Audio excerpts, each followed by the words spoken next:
Je suis le Jarl du clan Barbarian, et à travers mes chroniques, je vais libérer l'esprit viking qui est en toi. Le monde qui nous entoure est bien plus extraordinaire que tu ne le crois. Alors, prépare-toi à le découvrir. Mes frères, remplissez vos cornes!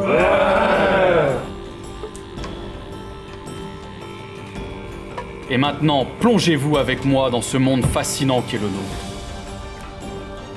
Aujourd'hui, j'ai une grande annonce à vous faire. Elle est l'arme la plus puissante des dieux. Elle a terrassé de nombreux géants. Certains d'entre nous la portent autour du cou comme une amulette protectrice.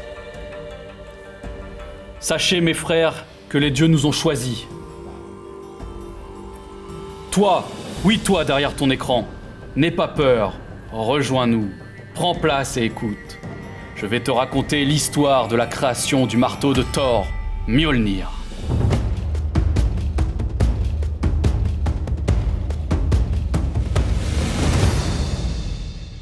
Loki le fourbe est à l'origine de la création du marteau de Thor. Tout commence par une blague de ce dernier. Loki, en tant que bon farceur, décide de couper la belle chevelure de la déesse Sif, la femme de Thor. Thor entre alors dans une rage incontrôlable et menace de broyer Loki. Il n'aurait fait qu'une bouchée de Loki. Mais Loki, pour se faire pardonner, propose d'aller voir des forgerons célèbres qui trouveront une solution à coup sûr. Les fils d'Ivaldi. Thor accepte.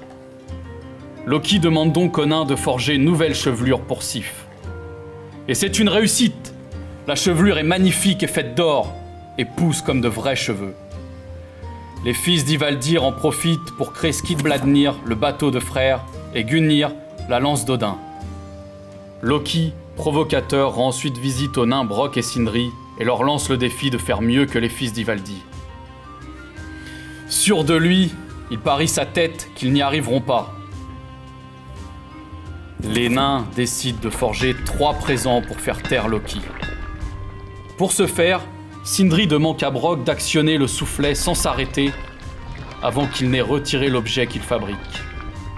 Loki, en bon relou, se métamorphose en moustique et vient piquer Brok à la main pour le distraire. Mais ce dernier a les mains dures comme la pierre et la tentative de Loki échoue. Les frères viennent de créer Gullinbursti, le sanglier au poil d'or de frère. Pour le second objet, même chose. Loki tente de distraire Brok. Mais cette fois, en le piquant au visage. Mais la barbe de Brok est si épaisse qu'il ne sent rien. Les frères viennent de créer Dropnir, l'anneau d'Odin. Il ne reste plus qu'un objet à créer pour Brok et Sindri. Leur ultime œuvre. Les frères actionnent le soufflet. Ils ont besoin d'un feu beaucoup plus dense cette fois. Le feu rougeoie comme jamais, avec une rage furieuse.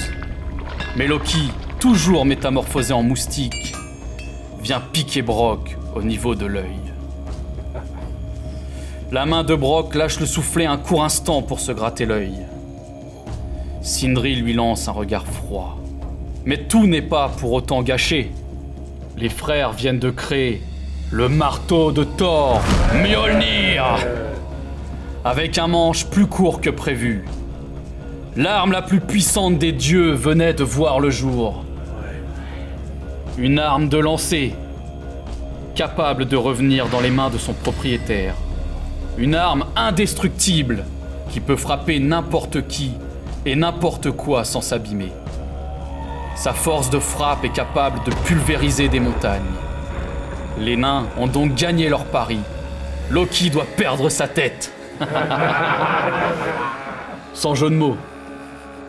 Car il déclare avoir mis sa tête en gage et non pas son cou. L'histoire se termine donc bien pour lui. Mjolnir est pour nous un symbole de force et de courage. Il est temps pour moi de partager quelque chose avec vous, mes frères, et avec toi aussi.